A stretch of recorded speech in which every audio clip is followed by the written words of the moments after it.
Victor Wembanyama saison 2, ça commence ce jeudi soir à Dallas. La nouvelle star des Spurs avait réussi ses débuts aux États-Unis la saison passée, le trophée de rookie de l'année, des lignes statistiques jamais vues pour un Français, jusqu'à cette médaille d'argent olympique avec les Bleus cet été. Les Spurs se sont renforcés à l'intersaison en faisant venir Chris Paul, Harrison Barnes et devraient être meilleurs que l'an passé. Alors que peut viser Victor Wembanyama pour cette deuxième année en NBA?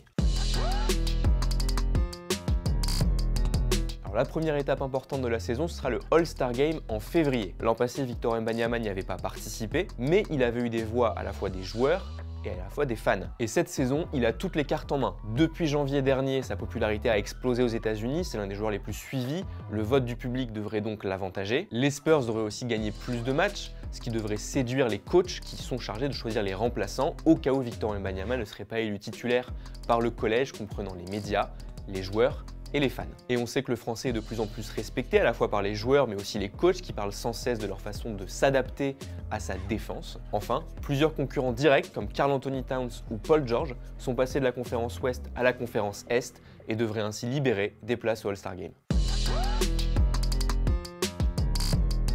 Alors, être All-NBA, c'est quoi? Eh bien, ça signifie être élu dans l'un des 3-5 majeurs de la saison, donc en fait, être l'un des 15 meilleurs joueurs NBA sur la phase régulière. Tony Parker l'a fait 4 fois, Rudy Gobert l'a aussi fait 4 fois et Joakim Noah y a été élu 1 fois. L'an passé, Victor Wembanyama a déjà eu des votes, mais le bilan des Spurs, seulement 22 victoires, l'empêchait de prétendre à ces 3-5 de la saison. Alors est-ce qu'il peut le faire dès cette année? Si les Spurs gagnent suffisamment de matchs, il sera dans la discussion et surtout depuis l'an passé, les All-NBA Teams ne dépendent plus des positions des joueurs. Victor Wembanyama ne sera pas en concurrence directe avec les autres pivots tels Joel Embiid, Nikola Jokic, Anthony Davis ou Domantas Sabonis.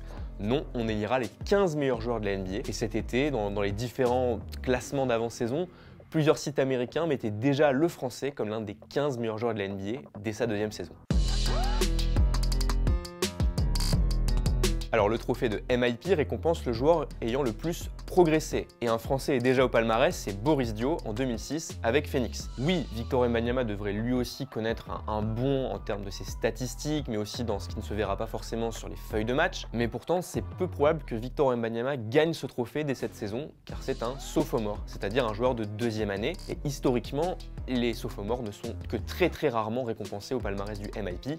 Pourquoi? Eh bien parce qu'en fait, la règle non écrite dit qu'on s'attend à ce qu'un rookie, comme Victor Wembanyama, progresse encore lors de sa deuxième saison. Giannis Antetokounmpo, Ja Morant ou Tyrese Maxey ont gagné ce trophée de MIP, mais à leur 3e, 4e saison en NBA.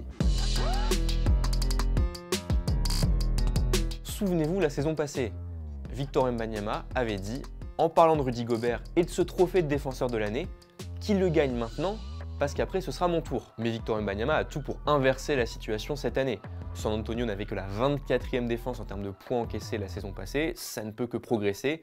Pareil pour le total de victoires qui compte un petit peu dans ce trophée. Surtout, on a vu au fil de la saison que son impact défensif impressionnait tous les coachs NBA. Et on sait que c'est un trophée, le trophée de défenseur de l'année, qui est généralement réservé aux joueurs intérieurs comme Victor Wembanyama. Et la concurrence devrait donc être plutôt limitée avec Rudy Gobert ou Bam Adebayo, mais qui n'ont peut-être pas l'effet spectaculaire qu'a montré Victor Wembanyama cette première saison.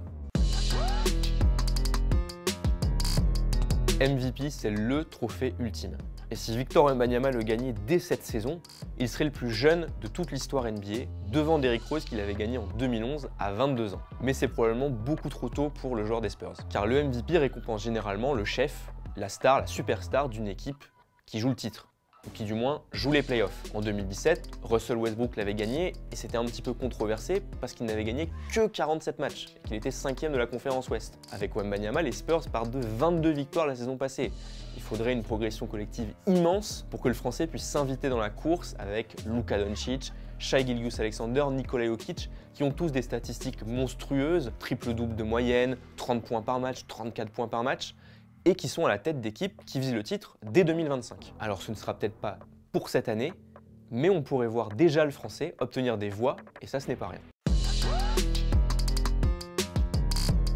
C'est la question de la saison.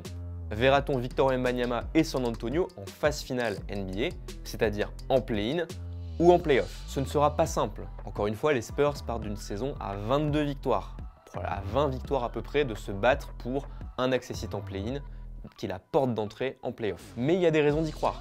La conférence Ouest, oui, est compétitive, mais pourrait voir plusieurs équipes historiques qui jouent le titre dans la décennie 2010 plonger un petit peu, comme Golden State, comme les Los Angeles Clippers. Et de leur côté, les Spurs ont fait ce qu'il fallait pour progresser. Ils ont ramené Chris Paul, meneur expérimenté, Stephen Castle, meneur rookie, qui vont donner la balle à Victor Wembanyama plus souvent. Harrison Barnes, qui a gagné un titre avec les Warriors, arrive aussi sur les ailes pour apporter toute son expérience. Alors oui, l'année dernière, ils étaient tout au fond de la conférence Ouest. Mais si on regarde de plus près leur fin de saison, on voit que Victor Wembanyama était installé comme pivot, était mieux servi par ses coéquipiers, qui avaient une certaine forme d'alchimie qui commençait à se créer, si bien que sur leurs 12 derniers matchs, les Spurs en ont remporté 50%. Et enfin, on le sait, puisqu'il le dit et qu'il le dit souvent, Victor Wembanyama est impatient. Il veut gagner, il veut être l'une des équipes qui compte en NBA avec San Antonio. Difficile d'imaginer les Spurs le ménager, le limiter à 23-24 minutes par précaution sur certains matchs comme la saison passée, puisque le Français veut prolonger sa saison au-delà du mois d'avril. Et pour moi, c'est possible si la greffe avec Chris Paul prend. Je peux imaginer San Antonio accrocher le fond du play-in, 9e ou 10e place, qui leur donnerait une chance de jouer les playoffs.